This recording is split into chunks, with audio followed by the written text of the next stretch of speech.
Hello, I'm Steve W7QC, and today I'll be giving a short demonstration of the NaP3 SDR software as connected to my KX3 transceiver. Ask that you please withhold questions. Since I'm a canned demo, I can't hear what you're saying, and I don't think very well on my feet. NaP3 is a software-defined radio program. It's along the lines of Power SDR. In fact, began life as Power SDR. It's being maintained and improved by Pete Connors, F3 NVB, and what I'm demoing today is the latest beta version. It's available on telepost.com, and that's the company that sells LP PAN, and they recommend NaP3 to be used with LP PAN. Worked with several different radios. It may appear complex, but it's really quite simple to use, and it's simpler than Power SDR and some of the others because it has fewer controls on the screen, since the radio buttons take care of those controls. In this demonstration, I have two cables between my KX3 and my computer. The KX3 IQ output goes through an 1/8 inch stereo cable to the line input of my sound card, and I have a USB to serial cable going from the KX3 to the computer for rig control.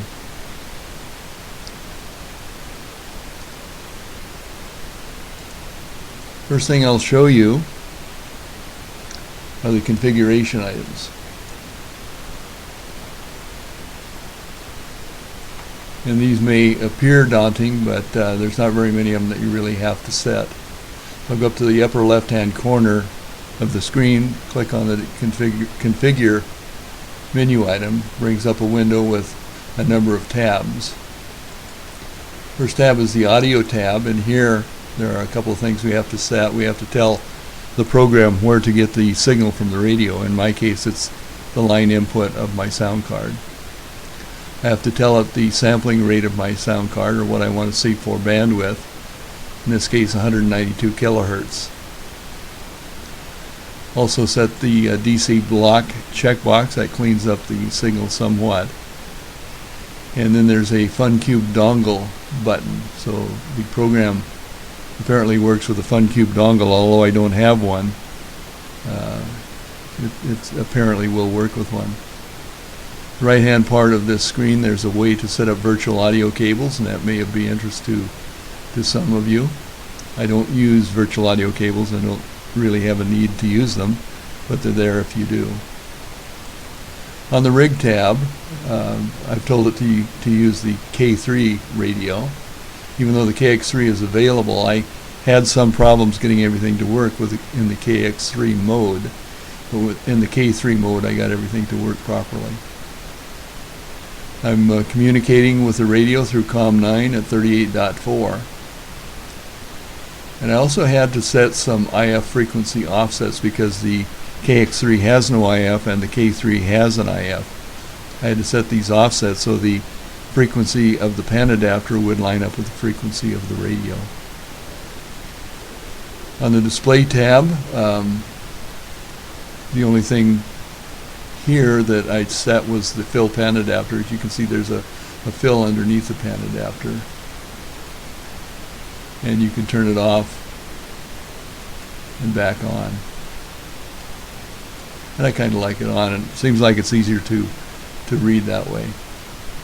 On the options tab, I've told it to display all of the controls. You see the top controls at the top of the screen, and the other controls underneath the waterfall at the bottom. On the DSP tab, there's a calibrate button. If you're getting images on your display, click on calibrate, and within a few seconds it will calibrate the DSP and the images will disappear. There's a colors tab, allows you to set virtually all of the colors of all the controls. And what I've fooled with is the data line, which is default of white, and I set it to a fire engine red. There's also some skinning capability. I have two skins set up. This is the default skin that you're looking at. There's also one called New Default. And I would imagine you could go on the internet and find a number of others that would work with NaP3. On the keyboard tab, you can use the keyboard to control the frequency, the mode, and band and filters. Go back to the default tab, it's a lot better, I think. And at the bottom there are 3 buttons. Once you get the configuration set up the way you like it, you can click on Export Database and it will save the configuration items to a file which you can later import. So if you screw something up, the file is always waiting so you can get back to where you were.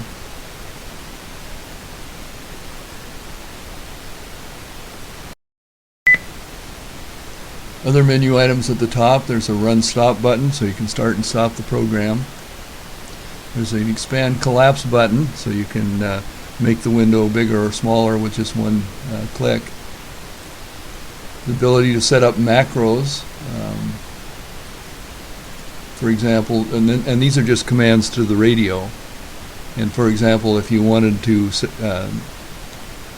enter a macro that would tune your radio to 14.072 and put it into a data mode for PSK, you could put the commands in here, and then just by clicking on this button you would be set up in the PSK 31 mode. Or you could put in commands here using the KY command. You could send CW to the radio. There's a data text menu item. If you click on that, it will open a window which will decode the CW, RTTY, and PSK that the receiver is receiving and show it to you in plain text. There's a record menu item, and what this does is it allows you to record the entire IF spectrum, all 192 kilohertz, for basically as long as you want.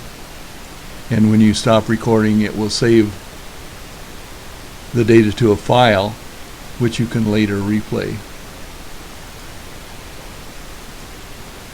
And you can just choose the recorded file, bring it in and play it, and the pan adapter will look just like it did when you were recording.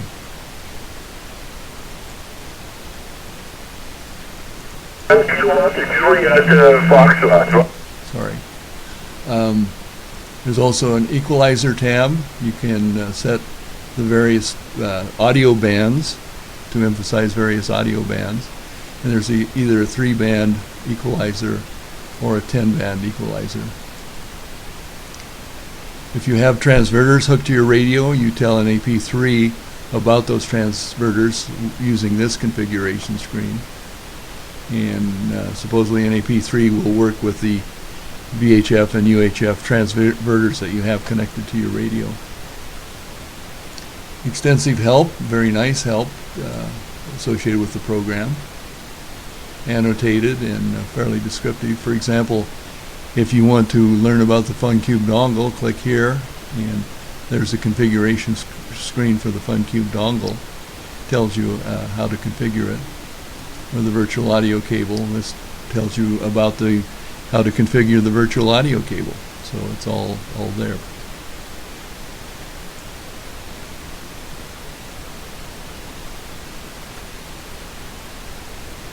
You run NaP3 by clicking on the Run button at the top, or menu item.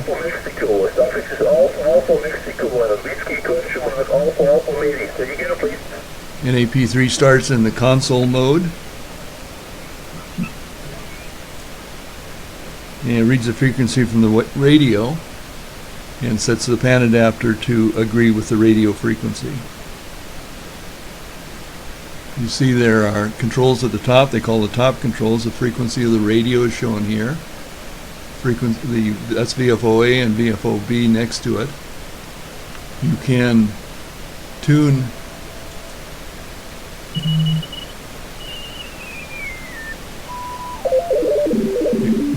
using the mouse wheel, as I'm doing here,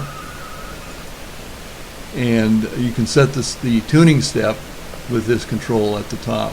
Below that is a is a control where you can set the resolution of the fast Fourier transform. And I set it in the middle, and I haven't really noticed much difference. A pretty nice S-meter capability. Unfortunately, right now it's not calibrated. The KX3 does not make the S-meter reading available through the serial port. So this program is not able to read the actual S-meter reading. So what I think he's doing is he's estimating the S-meter based upon the height of the pan adapter, and it's really not very accurate. What is nice is that it will show the S units as a number. You can also bring up an LED bar graph, as shown here, or an edge meter, as shown here.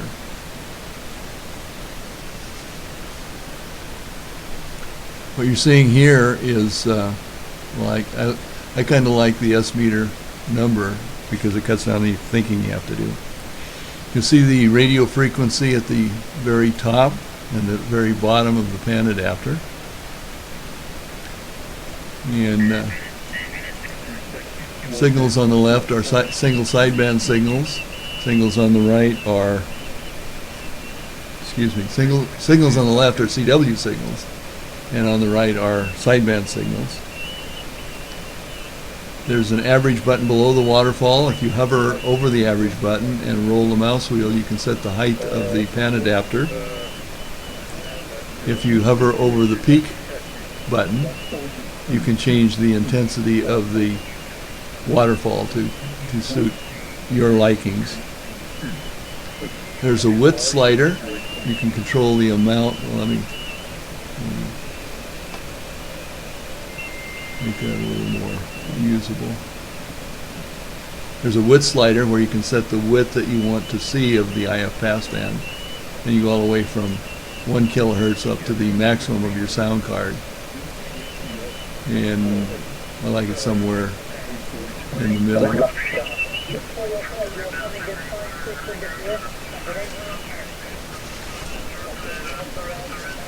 The average and peak buttons have a function of their own. Right now we're looking at the average of the signal. You can look at the absolute signal, which is kind of hard to read, but that shows the absolute signal.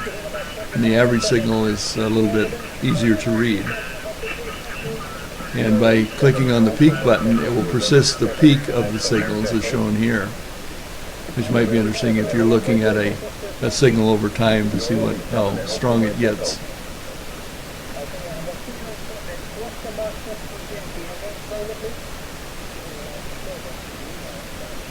There's a fixed and free button shown here. Let me go to the CW mode. And that fixed and free refers to the pan adapter itself versus the frequency. And if it's free, that means the pan adapter is free to move about the radio frequency, as we're seeing here. If you put it into fixed mode, that means it's fixed, and the radio frequency will move across the pan adapter shown here.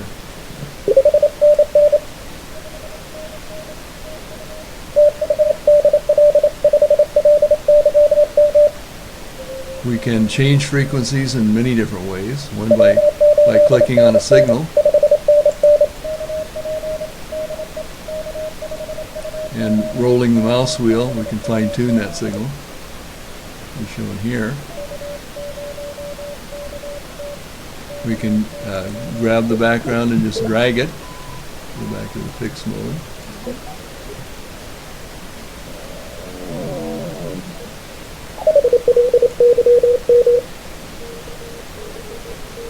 We can use the mouse wheel to change digits on the display at the top.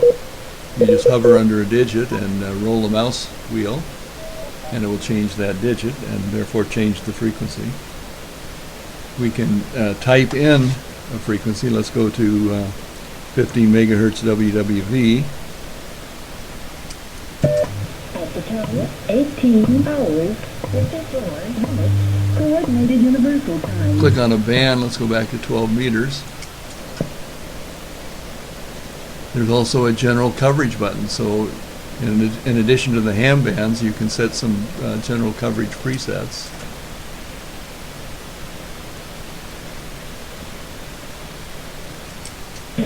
Okay, but if you blend those two together, you can come These up with are local broadcast stations,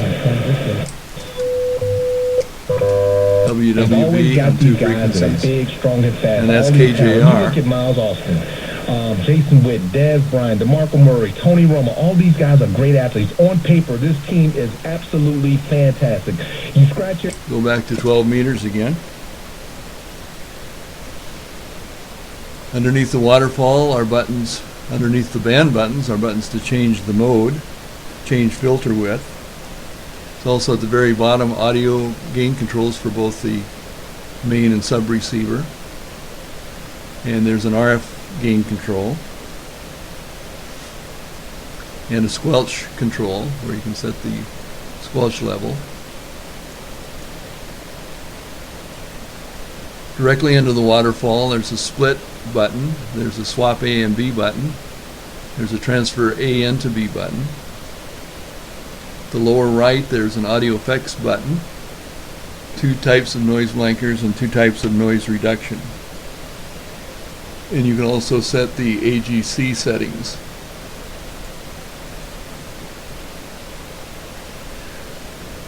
Several ways that we can view the data. What we have here now is called a span fall, and that's the span adapter at the top and the waterfall at the bottom. We can look at the pan adapter alone in this view. We can look at the waterfall alone in this view. There is a scope mode. Let's find the CW signal.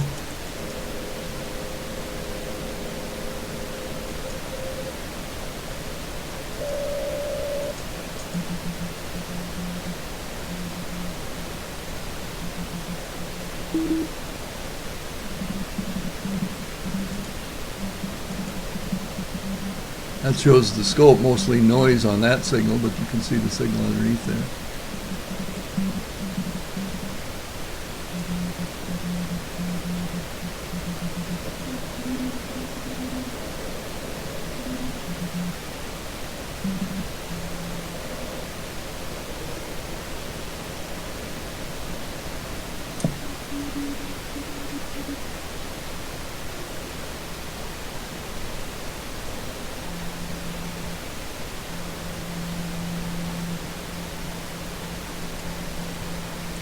There's a span scope mode, shows you the span adapter at the top.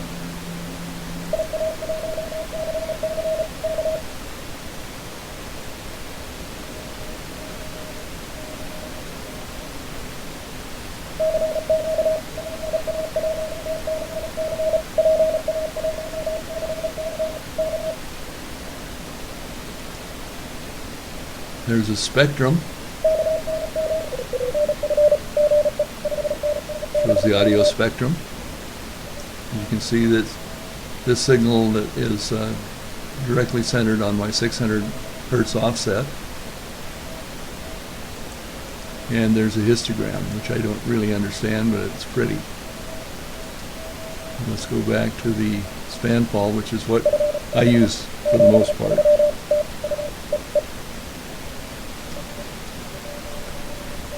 Kind of showed you how you tune in a CW signal.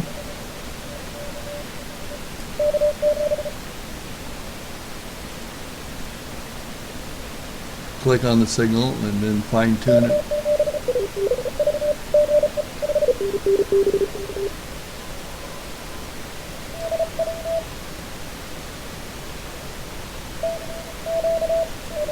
Click on 0 beat and the frequency of the radio will tune to the nearest station and perfectly 0 beat it. Works very well. We'll find some single sideband signals. Go into the USB mode. Alpha 5, America, go Sierra. Take care, bye-bye. Thank you, QRZ. Alpha, Quebec, Romeo. Isla November. Delta Kilo 3, Sierra November, calling CQDX. That's basically the demonstration. I hope you enjoyed it. I hope you've learned a little something, and thank you for listening.